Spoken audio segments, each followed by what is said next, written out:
Hey, what's up guys? It's Wednesday night and you know what time it is. It's time for the spoilers for the brand new chapter of Black Clover, chapter 338. And according to what I've seen from the leak so far, we're going to be getting some brand new information about the land of the rising sun, aka Yami's home country. And we're going to be finding out possibly the new power system or the new training method that the Asta is going to be going through in order to get stronger so he can go back and beat Lucius in the Clover Kingdom. Now, before we jump into the spoilers, I do want to share with you guys some big information in case you might have missed it earlier today. It has been confirmed that Black Clover will begin the super stage for Jump Festa 23.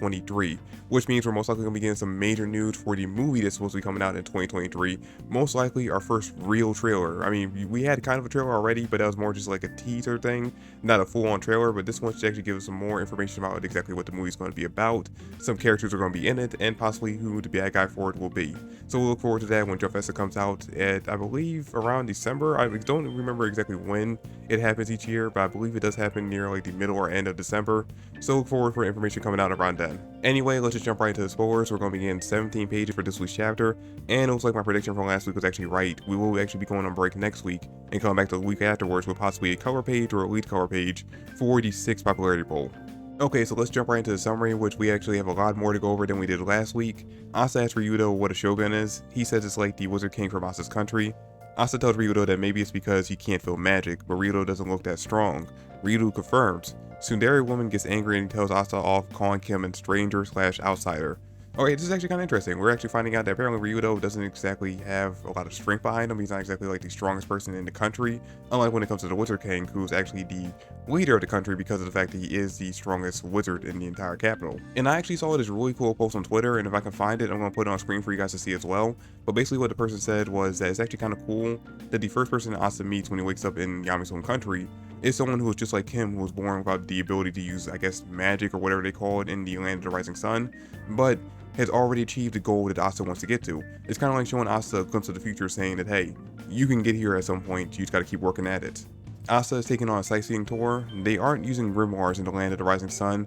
The people use scrolls and not grimoires to produce sorcery and not magic. And then the leaker goes on to post the differences between the kanji and sorcery and magic to kind of show that they're completely different things. But my main question is, does sorcery run off of mana like magic does? Because if it does, then Asta shouldn't be able to use it.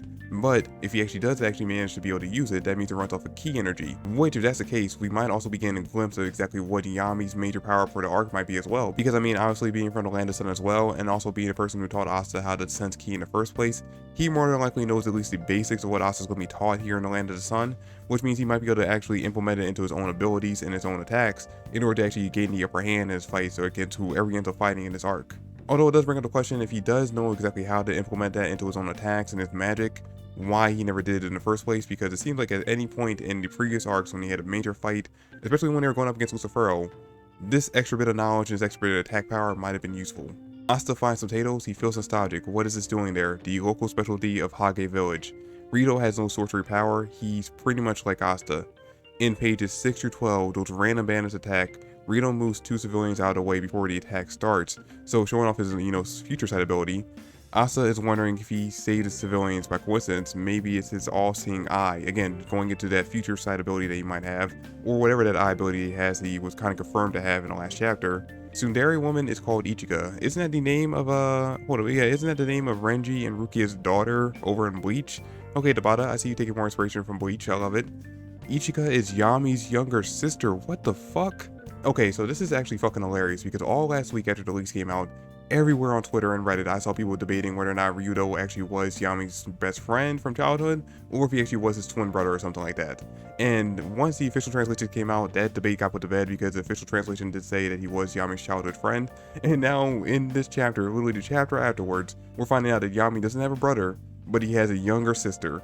And you know what? I can see the resemblance. Yami is their last name. After Ichika defeats the bandits in an instant, people cheer her on saying, Yami Dono, you are the best. And then the person shows that the kanji that they actually use to spell Yami when they're cheering her on is the same kanji used to spell Yami's name. So it's just confirming that this actually is his last name. Man, I gotta say, finding out that Yami's name was actually backwards this entire time might be the biggest reveal we had of this entire chapter.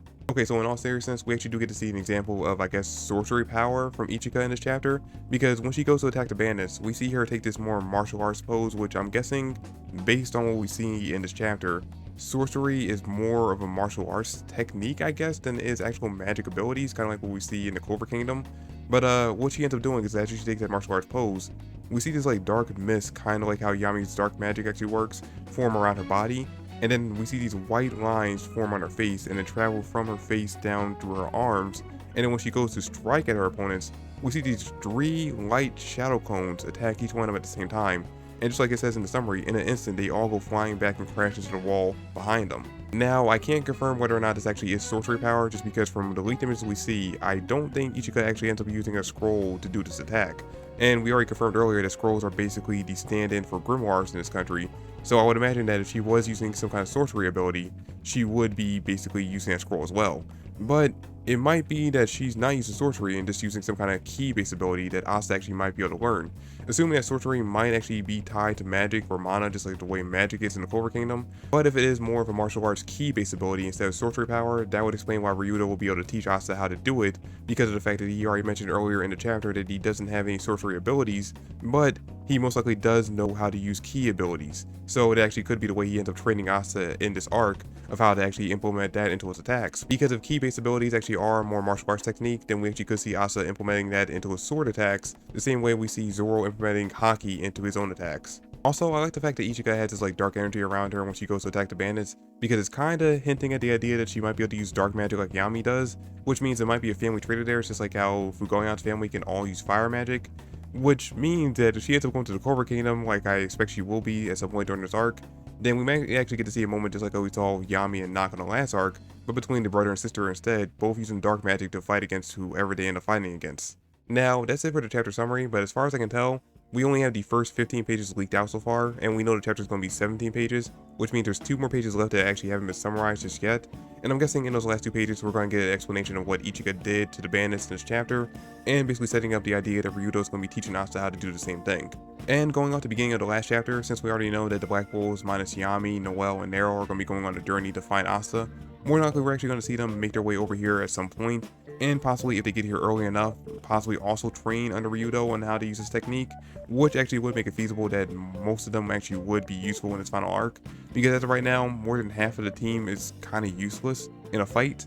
I mean, they're useful somewhat when they work together, but only a select few members of the Black Wolves actually could be useful in this last arc. But if they were to come to the Land of the Sun and learn some brand new techniques, it might make some sense that later on in the arc they might be able to take out at least some high ranking devils. Anyway, that's going to do it for the video, guys, but before I go, I do want to mention that if you made it this far into the video, then you're probably a recurrent viewer of mine, which I want to say 1, thank you for watching the video and all my other ones, and 2, I want to apologize for not having a review out for last week's chapter and the chapter of Eden Zero that came out earlier this week. Basically, last week I had a very bad cold. In fact, I was actually even sick when I was recording the review, or not review, the week chapter summary for last week's chapter. That's why there's a bunch of cuts in that one, because I kept having coughing fits while I tried to record it. And basically when the chapter came out on Friday, and even when it came out officially on Sunday, I just didn't have the energy to basically record it. I even had to call out work and basically take a whole sick day for 2 days in order to basically recover. I'm better now. I still have a coughing fit every now and then. But yeah, I just wanted to say sorry to you guys for not having a review out last week. And hopefully this week when the fan translation comes out on Friday, I can still do my review. If not, I should have one up on Sunday when the official translation comes out. Anyway, that's it for the video, guys. Thanks for watching, and I'll catch you all in the next one.